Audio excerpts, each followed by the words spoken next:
안녕하십니까. 금융위원회 부위원장 정찬우입니다. 이번이 세 번째 브리핑이죠. 오늘은 그간 금융위원회가 벤처 창업기업의 성장 생태계를 구축하기 위해 마련한 성장 사다리 펀드 조성 및 운영 계획에 대해 말씀드리겠습니다.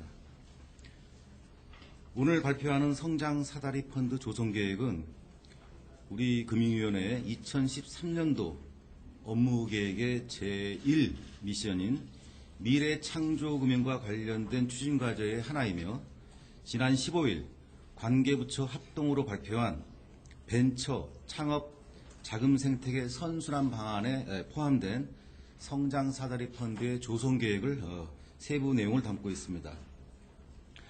우선 이 성장 사다리 펀드의 조성 배경에 대해서 말씀드리겠습니다.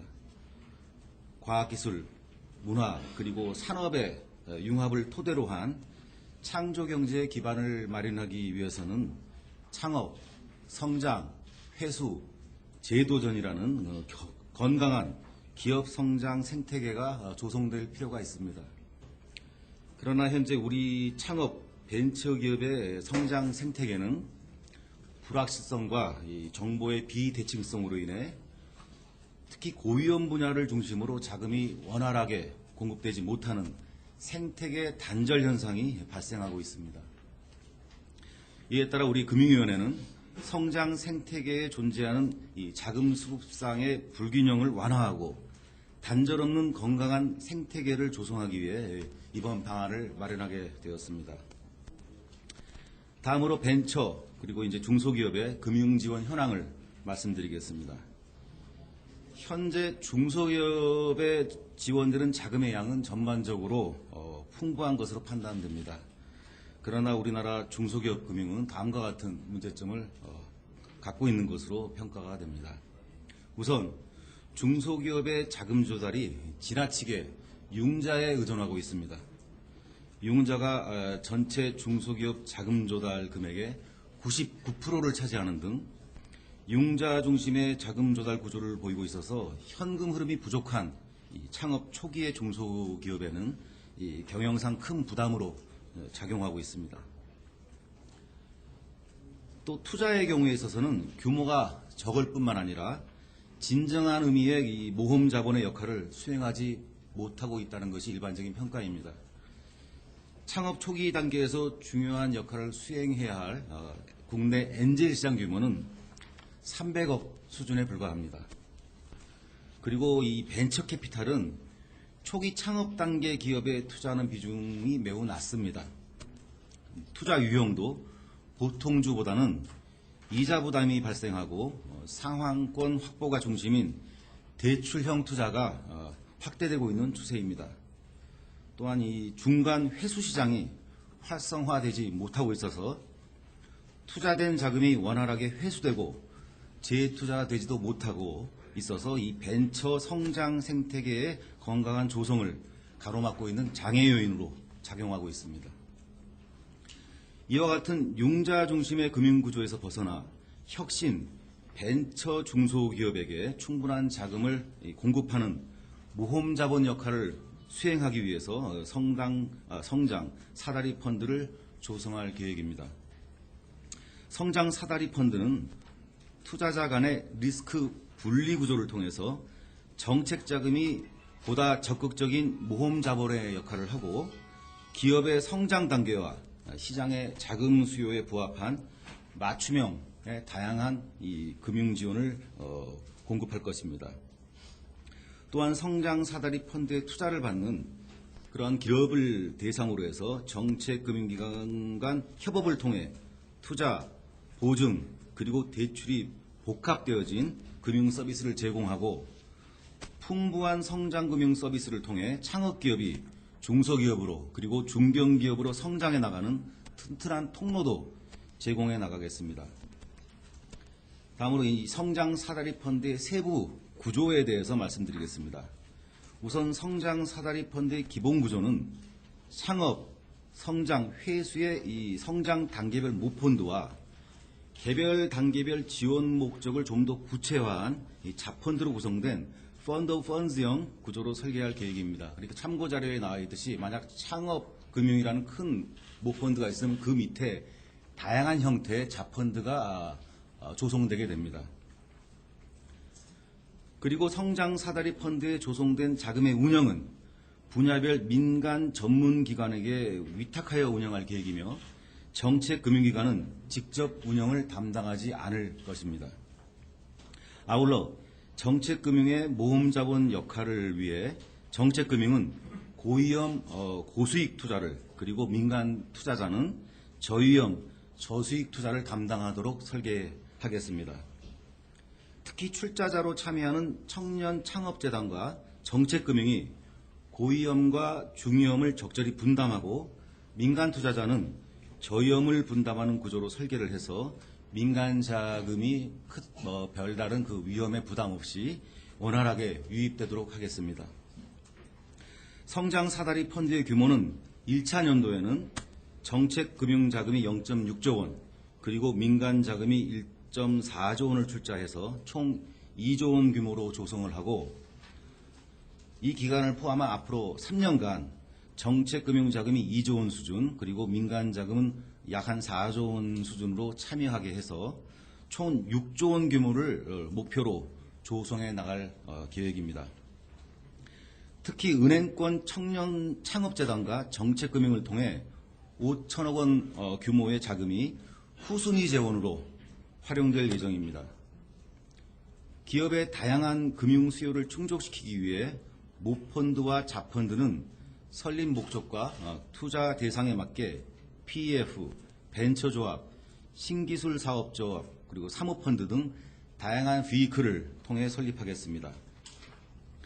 그리고 지원의 효과를 높이기 위해 성장 사다리 펀드 중 투자 지원을 받는 벤처 그리고 중소기업을 중심으로 신보와 기보의 보증 지원을 강화하는 등 복합 금융 서비스를 제공하도록 하겠습니다. 다음으로 성장 사다리 펀드 운용에 따른 경제적 효과에 대해 말씀드리겠습니다. 금융연구원의 분석에 따르면 성장 사다리 펀드를 통해 약 2조 원의 자금이 투입될 경우에 생산 유발 효과는 약 한 5.5조 원, 그리고 취업 유발 효과는 2만 7천 명 수준으로 나타났습니다. 이러한 정량적인 효과와 더불어 투자 중심으로 금융의 패러다임을 전환하는 중요한 계기가 마련되고 IPO, M&A 등 IB 관련 업무 중심으로 금융 수요가 새로이 창출되는 등 우리나라 금융산업 발전에 중요한 전환점이 될 것으로 기대합니다. 마지막으로 성장 사다리 펀드 조성을 위한 향후 추진 계획을 간략히 말씀드리겠습니다. 금융위원회는 출자 정책 금융기관과 재단 전문가로 구성된 실무 TF를 구성하여 6월 중 성장 사다리 펀드 운용 방향을 마련하겠습니다. 또한 시장에서 필요한 자금 수요를 충분히 수렴하여 세부 펀드를 8월 중 설립하는 등 이 3, 4분기 중에는 성장 사다리 펀드가 본격적으로 운용되도록 할 계획입니다. 이상 벤처 창업기업 성장 생태계 조성을 위한 성장 사다리 펀드 조성 계획에 대해 말씀드렸습니다. 질의가 있으신 분들은 소속과 성함을 말씀 주시고 질문해 주시기 바랍니다. 우리 국과장님들이 제가 답을 하면 실수할까봐 본인들이 대신하겠다고 그랬으니까 일단 제가 몇 질문 받을게요. 근데 쉬운 걸로 좀 해주세요. 예. 이제 서울경제 김영필 기자고요.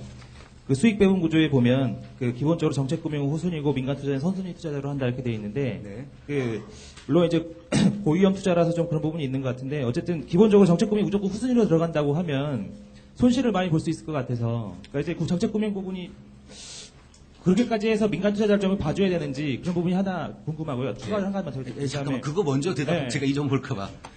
이 청년 창업재단과 이제 정책금융이 후순위로 투입되는 건 맞고요. 정책금융이 들어가는 금액의 전부가 다 후순위가 되는 게 아니고 한 1,500억 정도가 후순위가 됩니다. 그런데 이제 창업 기업의 경우에는 물론 이제 그 위험이 높습니다. 그런데 이것이 말씀드린 대로 창업 부분만 투자를 하는 게 아니고 창업, 회수, 성장 단계별로 투자를 하게 되고 창업에서 일부 손실이 나더라도 성장 단계에 있는 기업을 지원하기 위한 M&A 그리고 뭐 IPO 등에 이제 지원이 된다면은 그쪽에서 상당한 수익을 올릴 수 있을 것입니다. 그래서 이 후순위 쪽은 이제 물론 고위험이 포함됩니다만은 그리고 대신에 이제 고수익도 나타나게 되기 때문에 전체적으로 볼 때 후순위로 들어간다 하더라도 모두가 다 소위 말해서 이 손실이 나는 그런 구조는 아닙니다.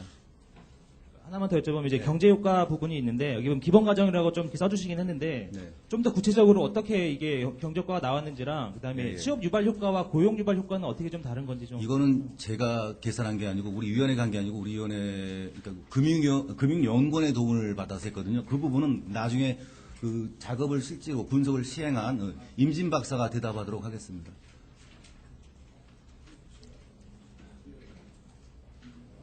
별다른 질문이 없으신 모양이네요. 예, 예. 사장님 저기 그 정책금융위야 이제 금융위가 하면 될 것 같은데 네.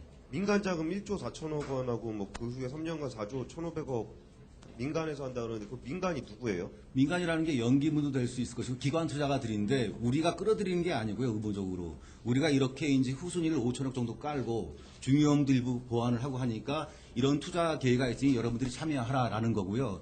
지금 현재 금리가 거의 3% 초반이고 수익률을 예를 들어서 4% 내기도 힘든 상황이 우리나라 경제의 현실입니다. 그런데 이렇게 이제 이 중소기업, 우량 중소기업을 육성하고 지원하는 그런 쪽으로 해서 수익이 어느 정도 보장이 된다고 하면, 왜냐하면 후순위는 다 이제 정책금융 쪽에서 담당을 하니까요. 그러면은 저희가 생각했던 것보다 훨씬 큰 금액의 자금이 저희는 여기에 참여할 것으로 생각하고 있고요. 그래서 지금 보수적으로 약 한 4조 원 정도가 참여한다고 말씀을 드렸습니다만은 제 개인적인 의견인데 사실 참여하는 기관의 폭은 그리고 그 규모는 더 커질 것이라고 생각됩니다. 사실 그리고 또 한 가지 말씀드리고 싶은 거는 몇몇 은행에서 자발적으로 이 참여하겠다는 의사를 밝혀왔는데 지금 현재 은행의 수익성도 어렵고 한데 이거를 뭐 또 우리가 이제 여러분 들어오셔야 하면은 혹시 언론에서 또 은행 뭐 파일 비틀어서 이렇게 어렵게 하는 게 아니냐라고 해서 저희가 완곡하게 거절을 했습니다. 그런데 운영하는 과정에서 수익이 어느 정도 이 현실화된다 그런다면은 아까 이 민간 금융 쪽에 어떤 참여 4조 원 말씀하셨습니다만은 은행이라든가 더 들어올 것이고 또 기존에 들어왔던 그 규모도 더 커질 것이고 해서 6조 원이 아니라 그보다 훨씬 더 커지지 않을까 이렇게 기대하고 있습니다. 이건 하기로 한 거예요? 아니면 추정하시는 거예요? 추정입니다. 네. 청년 창업 지원 펀드는 지금까지 어느 정도 성과를 내셨나요? 청년 창업재단 말씀하시는 겁니까? 그 부분은 이제 제가 말씀드린 것보다 우리 연합회 김영대 부회장께서 와 계시니까 그거는 이제 부회장님께서 말씀을 해주시는 게 좀 더 적합한 것 같고요. 예. 예. 안녕하세요. YTN 이지은 기자입니다. 네. 그 지금 발표하신 주제랑은 좀 다르지만 오후에 네. 그 신용불량자 대사면 관련해서 자료 내실 걸로 알고 있는데 여기 관련해서 설명 좀 부탁드려도 될까요? 그게 저도 오늘 그 정무위와 그 여당 당정협의를 하고 이 브리핑을 위해서 먼저 도착을 했는데 온갖 곳에서 전화가 와서 황당했는데요. 결론부터 말씀드리자면 사면이라는 표현은 잘못된 것이고 대통령께서 말씀하신 내용이 뭐냐면은 이 채무 불이행 상태에 있는 사람들을 이 채무 재조정을 통해서 정상적인 경제 활동을 할 수 있도록 도와주라는 것이 바로 국민행복기금의 이 추구 목적인데 그의 연장성산에서 외환위기 당시에 이 연대보증을 통해서 채무 불이행 상태에 있고 또 아직도 이 채무 불이행 등록을 벗어나지 못하고 있는 사람을 지원해 주자는 그런 거고요. 제가 기억하기로는 이 법원 등의 결정에 따라서 채무 불이행 등록이 되어 있는 사람은 한 1,100명 정도 됩니다. 그리고 이 채무 불이행 상태에 있는 분들은 연대보증을 통해서 있는 분들이 저희가 조사해 본 따르면 약 한 11만 명 수준인데 그분들이 갖고 있는 채무의 총계는 14만 원 정도 됩니다. 그 채무 불이행자들의 채무를 만약 국민행복기금의 조건에 맞는 예를 들어 1억 원 이상이라든가 한다면은 연체 기준은 아주 외환이기 때니까 훨씬 더 만족할 것이고요. 그 국민행복기금을 통해서 채무 재조정을 해나갈 것이고 그 대상이 1억을 벗어나는 사람들은 신용회복위원회를 통해서 채무 재조정을 지원을 하고 또 이제 이를 통해 정상적인 경제 활동에 참여할 수 있도록 지원하는 그런 내용이 되고요. 그러니까 기존에 발표했던 그 국민행복기금의 연장성산에 있는 지원 방안이라고 생각하시면 되고 뭐 사면을 한다라든가 이 표현은 잘못된 것이라고 제가 말씀드릴 수 있겠습니다. 하나 더 등록이 1,100명이면 그거에 대한 기록을 좀 없애준다는 게 그러면 대상자가 한 1,100명 정도 수준이라고 현재 그 채무 불이행 등록이 되어 있는 분들은 연대보증 채무자 중에서 1,100명 수준이 맞습니다.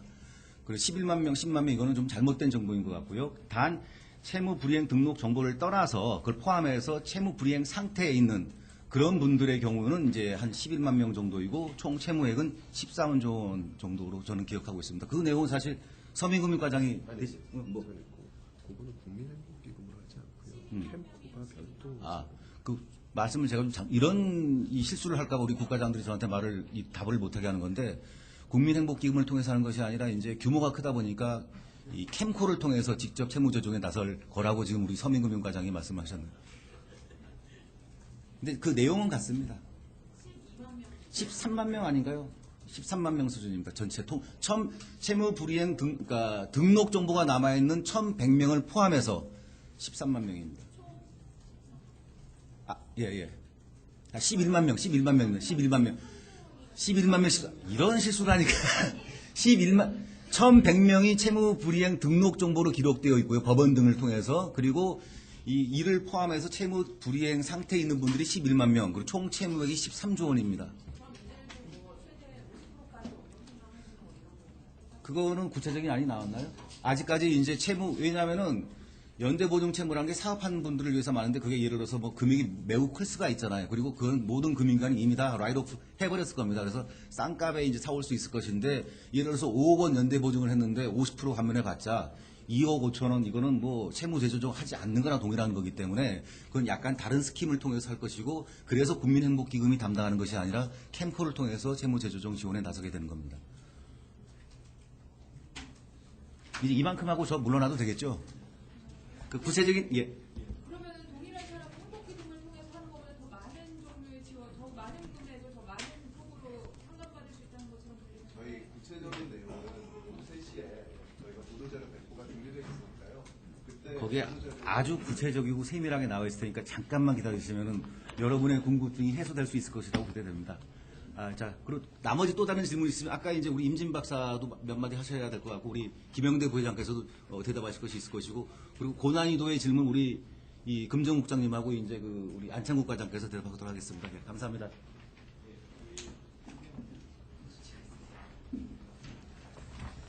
예, 금융정책국장입니다. 아까 우리 부위원장님께서 설명하신 내용 중에서 우리 권순우 기자님 말씀하신 내용에 대해서 조금 더 실무국에서 보충 설명을 드리겠습니다. 우리 말씀자료 말고 이 보도자료 5페이지에 보면 성장사다리펀드 재원조성 규모가 나와 있습니다. 1년차 조성 목표가 정책금융 등이 6천억 원. 그 다음에 우리가 예상하는 민간 자금이 1.4조 원 해서 2조 원이 되는 거고요. 3년간 이 합쳐보면 정책금융 등이 약 1조 8,500억 원, 그 다음에 우리가 예상하는 민간이 4조 1,500억으로 돼서 6조 원으로 되어 있는데, 이 중에 정책금융 등이 투자할 규모 중에서 1년차 6천억 중에서 1,500억이 후순위 투자, 그 다음 3년간 이를 모아보면 정책금융 등의 투자 1조 8,500억 중에서 5천억 원 정도가 후순위 투자될 텐데, 이 숫자의 근거를 말씀드리겠습니다. 기본적으로 이게 지금 모태펀드거든요. 구상하는 것이 성장사다리펀드가 모태펀드인데 우리나라에 지금 모태펀드가 있습니다. 한국벤처 투자가 있는데 모태펀드에서 일단 자금을 쏴주죠. 어떤 펀드는 30%, 어떤 펀드는 70%, 비율은 달라요. 그러니까 인기가 있는 창업 후기 기업에 투자하는 펀드라고 그러면은 모태펀드가 조금만 쏴줘도 될 거 아니에요? 20%, 30%만 쏴줘도 민간 국민연금이나 우정사업본부나 어떤 기관 투자자들이 많이 LP로 올 테니까 그 모태펀드가 쏴주는 금액은 일률적으로 말씀드릴 수가 없습니다. 그렇지만 모태펀드가 일정 규모를 하면 거기에 이제 멀티플이 붙잖아요. 민간 자본이 이제 멀티플입니다. 민간 자본은 모태펀드가 지원한 금액을 기초로 해서 이제 GP가 자기가 이제 다른 LP들을 모아오는 거거든요. 그러니까 그거에 대해서 일률적으로 우리가 이제 형태가 다양하기 때문에 멀티플을 말씀드릴 수 없는데 벤처 투자, 지금 한국 벤처 투자 평균 멀티플이 3.6배입니다. 현재 지금 우리 한국 벤처 투자에서 하는 모태펀드가 지금까지 투자한 금액의 평균 멀티플이 3.6조인데 우리가 이거에 가져온 멀티플이 그거를 근거로 한 거예요. 그런데 이거를 저희가 상당히 보수적으로 보는 것이 저희가 이게 지금 이보다 더 우리 정찬우 부위원님께서 더 크게 볼 수 있다고 보는 거는 후순위가 없습니다. 모태펀드에는. 우리 현재 지금 우리가 운영하고 있는 한국벤처투자에서 모태펀드는 후순위가 거의 없는 그런 구조인데 이번 그 성장사다리 펀드의 가장 큰 특징은 상당히 많은 재원을 후순위 재원으로 확보를 했습니다.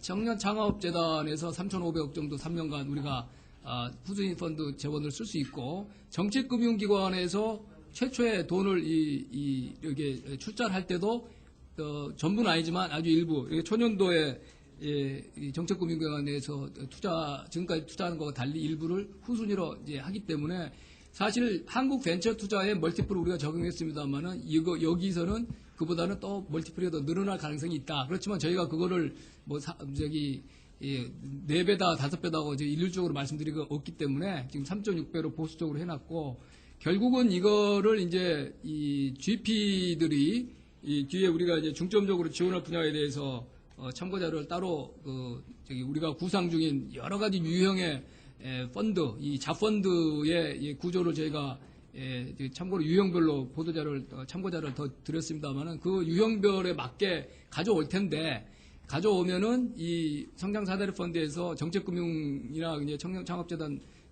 그 자금 가지고 내주면 그 다음에 이제 유력한 LP들을 또 모아고 GP가 보면은 보통 이제 가장 유력한 LP가 국민연금, 우정사업본부, 그 다음에 아주 대형 공제회, 그 다음에 그 생명보험 같은 그런 장기 자금입니다. 그래서 이 최종적으로 어떻게 되느냐는 이 후순위, 그 다음에 우리가 제공할 금액, 그리고 이 GP들이 확보해올 이 앵커 인베스터라고 그러죠. 그래서 국민연금이나 이런 것들에 따라서 규모가 달라질 텐데 정리하면은 모수는 지금까지 그 운영한 경험이 있는 모태펀드 중에서 가장 지금까지 오랜 기간 운영을 해온 한국벤처투자의 지금까지의 3.66배 그 멀티플을 제공한 건데 이보다는 아까 말씀드린 대로 후순위 자금이 있기 때문에 더 커질 수 있다 이렇게 저희는 낙관하고 있습니다.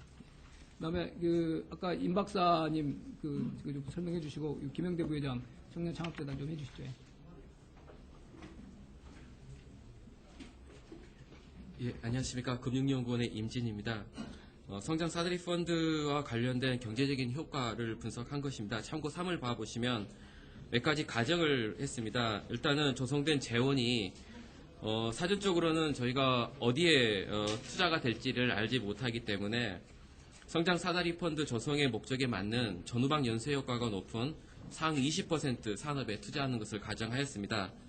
전후방 연쇄 효과는 한국 내에서 발행하는 매년마다 발행한 산업 연간표에 나와 있고요. 상위 20%에 투자한다고 했지만 사실 이게 상당히 보수적인 가정입니다. 실제로는 창조 지식, 기술에 기반한 어떤 벤처 및 중소기업 분야에 집중할 계획이기 때문에 실제로는 이보다는 높을 건데요. 대체로 이런 산업들은 다음과 같습니다. 첫 번째는 기초화학이라든지 전자기기 부품 또는 영상음향 또는 정밀기기, 전력, 항공운송 이런 부분입니다. 이런 산업이 이제 전후방 연쇄 효과가 높은 상위 20% 산업인데요. 또 이런 산업에 투자가 되고 또 그 각 산업에 투자되는 재원은 투자 규모는 그 산업의 부가가치 비중대로 투자가 되는 것입니다. 이에 따른 경제적인 효과는 생산 유발 효과인데요. 먼저 5.5조, 그리고 취업 유발 효과는 7만 명, 고용 유발 효과는 1.6만 명입니다. 여기서 취업과 고용은 고용된 사람들이기 때문에 임금 근로자에 해당되고요. 취업은 고용되지 않는, 그러니까 자영업자 같은 그 비임금 근로자를 포함한 숫자입니다. 그래서 고용 유발 효과보다는 당연히 이제 취업 유발 효과가 더 크게 나옵니다. 그래서 취업 유발 효과는 2.7만 명이 창출되는 것으로 분석이 되었습니다. 질문 있으시면. 이게 전후방 연관 효과가 크면 고용이나 이런 게 당연히 더 확대될 수밖에 없을 것 같은데 사실상 청년창업이나 이런 거는 고용 유발이나 이런 쪽에 있어서 훨씬 이 가정에 뭐 보수적이라고 하시지만 더 낮을 수 있는 거 아닌가요? 사실은 그 구체적인 산업 평균에 이것을 한 것입니다. 한국 내에서 발행을 전후방 연쇄 그 취업 유발 개수 또 생산 유발 개수 또 여기 나온 것처럼 영향력 계수 이런 것들이 있는데 이것은 산업 평균입니다. 그래서 그 안에 산업 안에 여러 가지 말씀하셨던 청년도 있을 수 있고 또 성장 단계가 다른 어떤 기업들도 있을 수가 있습니다. 그래서 여기서 계산한 것은 그 산업 평균에 맞춰진 것이어서 실제적인 효과는 적을 수도 있고 더 높을 수도 있습니다. 그것은 더 높은 효율성이 더 높은 분야에 투입이 되면 이거보다 더 높을 수도 있고요. 다만 여기서 한 것은 그 산업 평균에 맞춰서 계산을 한 것입니다. 지금 상황이 2011년과 지금이 많이 다르잖아요. 지금 11년 산업연금표를 토대로 했으니까 지금 상황이 좀 더 나빠진 상황이라고 보면 실제 효과는 좀 더 낮게 나와야 되는 거 아닌가요? 그거 이 산업 연관표는 경기적인 상황도 물론 반응을 하겠지만 우리나라 산업 구조에 이게 근거를 한 것입니다. 그래서 2000년 초반에는 5년마다 산업 연관표를 발행을 했었습니다. 지금은 이제 매년 한국은행에서 발간을 하지만요. 과거에는 5년마다 한 번씩 발간했던 것이었던 것만큼 어떤 경제의 구조를 반영한 것입니다. 당연히 이제 말씀하셨던 것처럼 경기적인 요인이 있을 수는 있겠지만 그게 큰 차이를 줄 거라고는 생각하지 않습니다. 아무래도 경제적인 상황이 들어가긴 하겠죠. 그렇지만 그 효과는 그 영향은 크지 않을 거라고 생각합니다. 상위 20% 산업에 주로 투자하겠다는 뜻인가요? 아닙니다. 가정을 한 것입니다. 실제 할 것은 실제로 투자되는 것은 이제 나중에 이제 결정될 것으로 생각하고 있습니다. 시적인 질문은 특히 흔한 사례.